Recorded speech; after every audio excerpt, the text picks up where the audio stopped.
mass panic in Tokyo, the return of Matt, Gabumon's epic digivolution sequence, and the DigiDestined finally learning how to work as a team. These are some of the headlines coming out of episode 8, the children's attack in the fortress. So let's look at the good, the bad, and the straight up ugly from this week's episode of Digimon Adventure 2020.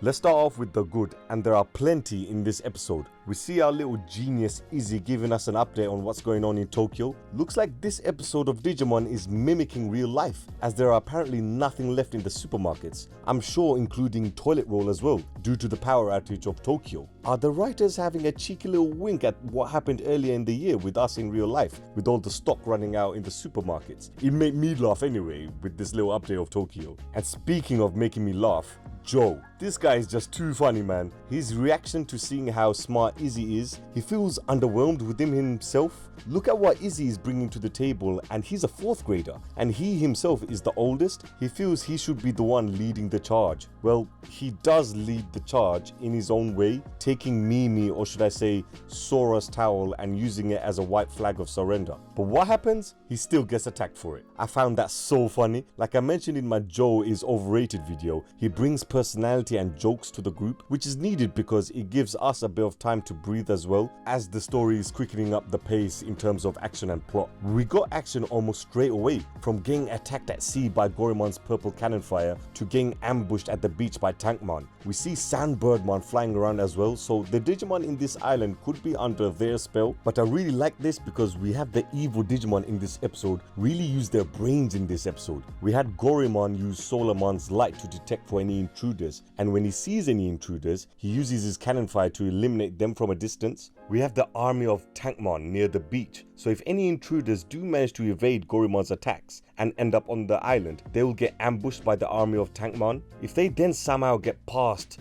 them, there is the beast incarnate waiting for them at the gates, Dark Tyrannomon. This showed to me that even the fodder Digimon are not to be messed with, and I love the fact that they don't need a general like Ogremon telling them what to do. They were just doing what they needed to do as a team, which is the theme of this episode, working together as a team, but I will get into detail about that later on in the review. We see the long-awaited return of Matt and Gabumon. He ended up saving the rest of the DigiDestined, then later orders Tai to look after them. Matt in this season reminds me a bit of the old Tai in the original Digimon Adventure. Is it just me, or am I the only one getting that feeling? Because in this season, he has shown leadership skills, as we have seen in this very episode, taking charge and leading the attack on the fortress. He's not afraid to go in by himself, just like how Tai was in the original, where Agumon in the original first digivolved into Greymon. We see Tai attacking Shellmon like an idiot by himself in that episode. And there was more instances of him doing the solo hero thing in that first season as well, that version of Tai. Well, this version of Matt reminds me of that old school version of Tai, and the Tai of this season is more calm and mellow, and I like it. Matt isn't as hot-headed as the original Tai. That, I would say, is the only difference between the old school Tai and this version of Matt. But comment down below what you guys think of this comparison. We finally see another Digimon other than Agumon having their own digivolution sequence, and it's none other than Gabumon.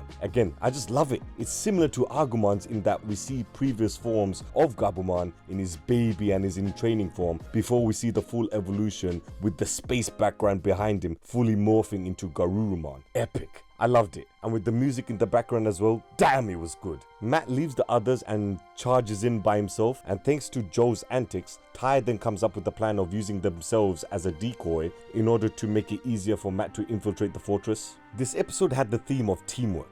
The villains were working together to protect the secrets of the fortress, and in this episode, the DigiDestined were starting to learn how to work together as a team on the fly. Sora and Birdramon were attacking Dark Tyrannomon. Tai was letting go of his pride and was letting Matt lead the charge and was letting Matt tell him what to do in this episode. If this was the original Tai, I'm not too sure if he would let Matt order him around like the way he was in this episode. But that's what I like about Tai in this new series. He listens to people a lot more and doesn't overpower them. And by the end of the episode, we see the accumulation of their teamwork in full display. Greymon and Birdramon defeat Dark Tyrannomon together, whilst Ikakumon and Togemon defeat the army of Tankmon together. This episode was a team building episode, and they did it really well. They had to learn how to improvise because they were getting attacked and ambushed, so they had to learn on the go because they will only fight tougher opponents as they go deeper into the Cloud Continent. So this was a good lesson for the DigiDestined. Matt realized what was going on, and this was probably the most powerful moment in the episode. Matt, the ultimate lone wolf, acknowledged the help he was getting when he was looking down at all of them,